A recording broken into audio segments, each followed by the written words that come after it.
Les États-Unis se félicitent d'avoir signé 550 nouveaux accords commerciaux et d'investissement avec l'Afrique, totalisant 14,2 milliards de dollars cette année.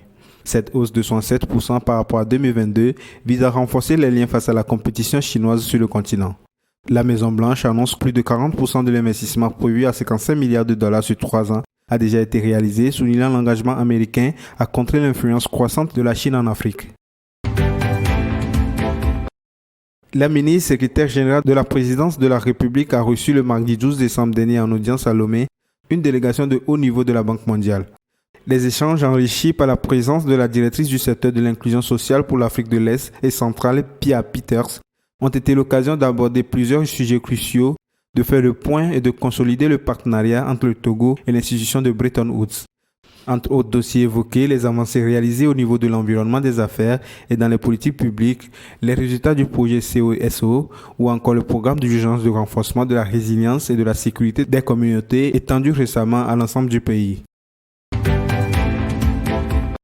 La reconnaissance du combustible fossile le moins polluant en tant que carburant de transition représente une victoire pour l'Afrique où plusieurs pays ne cessent de réclamer leur droit de poursuivre l'exploitation du gaz naturel au nom du principe de la justice climatique.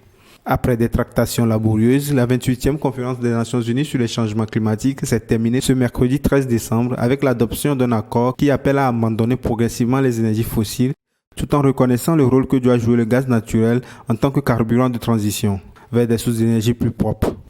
Le texte de 21 pages approuvé par consensus reconnaît que les carburants de transition comme le gaz naturel peuvent jouer un rôle en facilitant la transition énergétique tout en assurant la sécurité énergétique.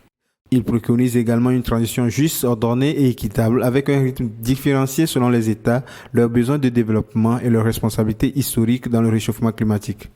L'Afrique affiche aussi la plus faible consommation d'énergie primaire par habitant dans le monde. Les leaders sud-coréens et néerlandais ont déclaré une alliance de puces entre les pays et mis en place un dialogue autour des semi-conducteurs. Cette coopération renforcée doit permettre de garantir les chaînes d'approvisionnement de ce matériau sensible et indispensable au fonctionnement des produits électroniques. 3 accords ont été signés lors du voyage du président sud-coréen aux Pays-Bas qui se termine ce jeudi 14 décembre. C'est un rapprochement significatif entre les deux acteurs clés à un moment où les tensions se font plus fortes autour des semi-conducteurs. Pour la première fois, un chef d'État étranger a été convié dans la salle blanche où les fabricants néerlandais ASML préparent ces 3 convoités équipements de dernière génération. Un honneur pour le président Yoon Suk-yeol qui démontre surtout que l'entreprise est devenue incontournable. ASML est le seul fournisseur au monde des équipements de lithographie extrême ultraviolet permettant de fabriquer des puces à partir de 7 nanomètres.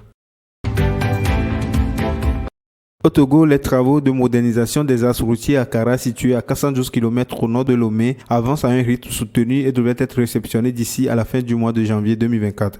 C'est ce qu'a affirmé Kodo Adedie, le ministre chargé de l'urbanisme, lors d'une récente visite sur le terrain en marge des travaux de validation du Code de l'urbanisme et de la construction du Togo qui se sont déroulés le mardi 12 décembre 2023, comme l'indique le ministère de tutelle.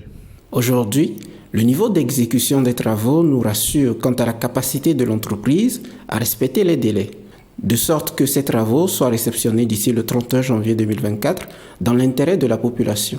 Ces travaux réalisés par l'entreprise française Sogea Satome englobent notamment le chantier de construction du pont de Belewai qui s'étend sur 40 mètres ainsi que ses voies d'accès et connexes.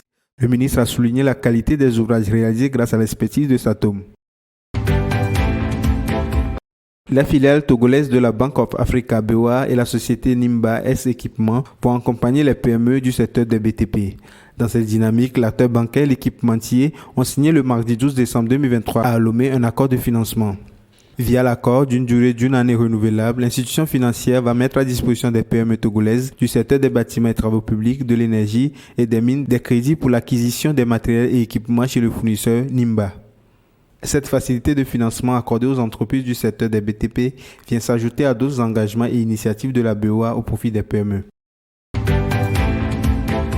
L'ancien palais des congrès de Nouakchott accueille la première édition de Seafood, salon professionnel international de la pêche en Afrique, c'est jeudi 14 et vendredi 15 décembre.